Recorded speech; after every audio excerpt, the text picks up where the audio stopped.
कांग्रेस के राज्यसभा सांसद प्रमोद तिवारी ने आज कहा कि बीजेपी शब्दों के जाल में उलझाने की बजाय ये बताए कि युद्ध विराम का आदेश डोनाल्ड ट्रंप ने कैसे दिया। उन्होंने इस विषय पर संसद का विशेष सत्र बुलाने की मांग की है। उनसे बात की न्यूज इंडिया संवाददाता विवेक तिवारी ने। सुनिए।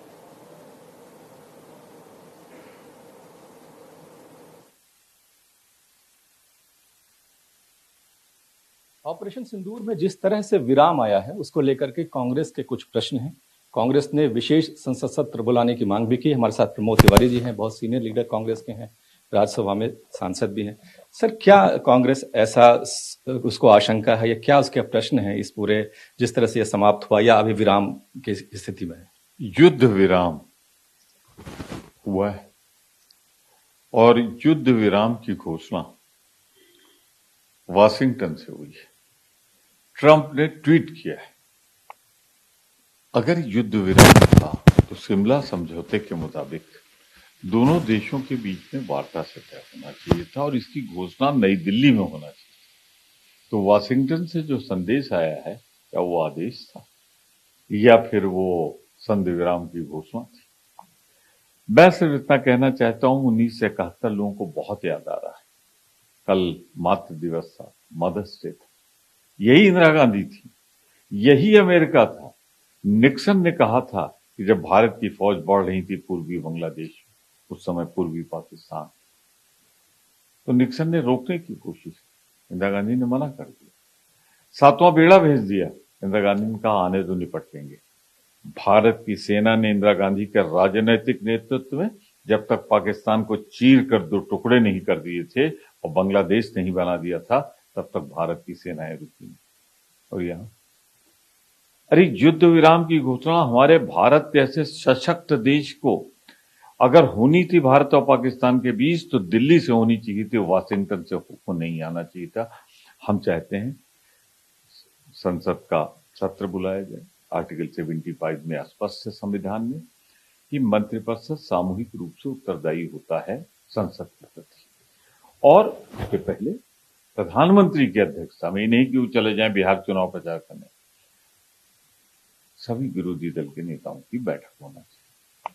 सर, आज संबित पात्रा की एक प्रेस कॉन्फ्रेंस है इन सारे इश्यूज को लेकर के। वो ये कह रहे हैं कि ये कोई युद्ध विराम नहीं है, एक तरह का अंडरस्टैंडिंग हुई है और अभी डीजीएमओ लेवल पर बातचीत होगी, बहुत सारी चीजें अभी होनी है।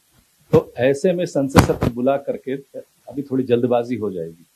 हम को कड़वाहट नहीं देना चाहते। हमारा समर्थन सरकार के साथ आतंकवाद से लड़ने के लिए और सेना के साथ पूरा है। पर जरा मुझे ये बताते हैं, वो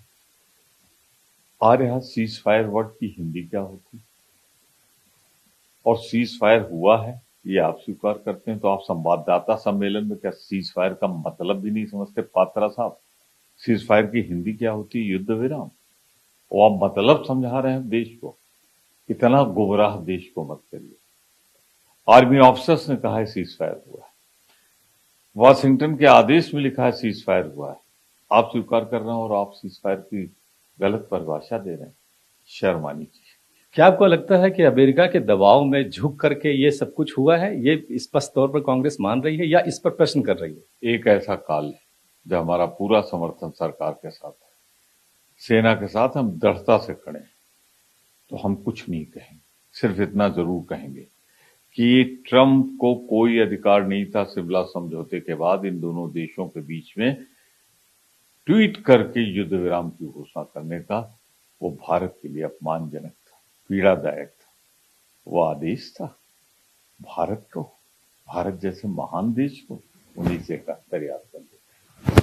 धन्यवाद। तो कांग्रेस के सीनियर लीडर प्रमोद तिवारी साफ तौर पर इस पर ऑब्जेक्शन कर रहे हैं कि जो कुछ हुआ, युद्ध विराम हुआ, वो ट्रंप के ट्वीट के बाद क्यों हुआ, उनको सबसे पहले पता कैसे लगा? इस बात को लेकर के कांग्रेस सरकार से सवाल कर रही है। Vivek Tiwari, news India, Lucknow. तो इस बीच उन्नाव से बड़ी अपडेट सामने आ रही है। फंदे